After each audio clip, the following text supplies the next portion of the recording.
ഇടുക്കിയിലെ CPM ജില്ലാ secretary MM മണിക്ക് നിയമത്തെ മറികടക്കാനാവില്ലെന്ന് ആഭ്യന്തരമന്ത്രി തിരുവഞ്ചൂർ രാധാകൃഷ്ണൻ പറഞ്ഞു. നിയമം നിയമത്തിന്റെ വഴിക്ക് പോകുമെന്നും തിരുവഞ്ചൂർ പറഞ്ഞു. അതൊക്കെ ഞാനെന്ത് പറയാനാ, നിയമത്തിന്റെ വഴിക്കല്ലേ പോകും. നിയമത്തെ ഭീഷണിപ്പെടുത്തി ആർക്കെങ്കിലും അതിന്റെ മേളിൽ റൈഡ് ചെയ്യാൻ പറ്റുമോ? നിയമത്തിന്റെ മേളിൽ റൈഡ് ചെയ്യാൻ ആർക്കും സാധ്യമല്ല. ശ്രീ MM മണിയെ പോലെ ഒരാൾ അങ്ങനെ പറയും എന്ന് ഞാൻ കരുതുന്ന പോലുമില്ല. കാരണം നമ്മളൊക്കെ നിയമവിധേയമായ സ്ഥാനങ്ങളിൽ ഇരിക്കുന്ന ആളുകളാണ്.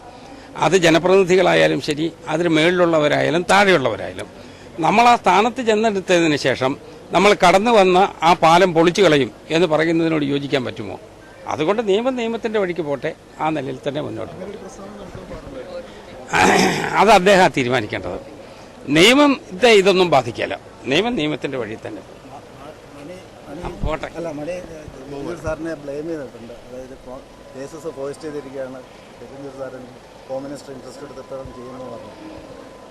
അത് അദ്ദേഹം പറയാൻ സാധ്യതയില്ല. കാരണം അത് അദ്ദേഹത്തിന് ഇതിനെക്കുറിച്ചുള്ള എല്ലാ കാര്യങ്ങളും ബോധ്യപ്പെടാത്തത് കൊണ്ടാണ്.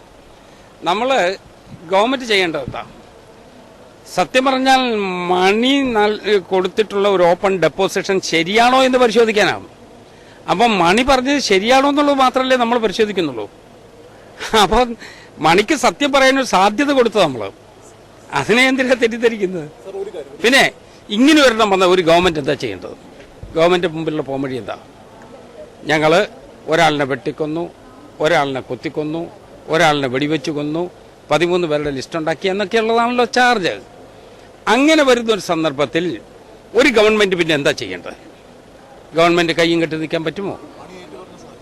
ആ മണി ഏറ്റുപറഞ്ഞു എന്ന് മാത്രമല്ല, ഈ പറഞ്ഞതിനെ സംബന്ധിച്ച് ഇന്ന് പീപ്പിൾസ് ഡെയിലിക്കകത്തൊരു സ്റ്റേറ്റ്മെന്റ് ഉണ്ട്, CPMന്റെ പോളിറ്റ് ബ്യൂറോയുടെ. ആ സ്റ്റേറ്റ്മെന്റിനകത്ത് മണി പറഞ്ഞതിന്റെ നിലപാടിനെ അവർ നിഷേധിച്ചിട്ടില്ല. ആ ഇന്നത്തെ പീപ്പിൾസ് ഡെയിലി എടുത്തു നോക്കൂ, അതിനകത്തുണ്ട്. മണി പറഞ്ഞതിനെ അവർ തള്ളി പറഞ്ഞിട്ടില്ല.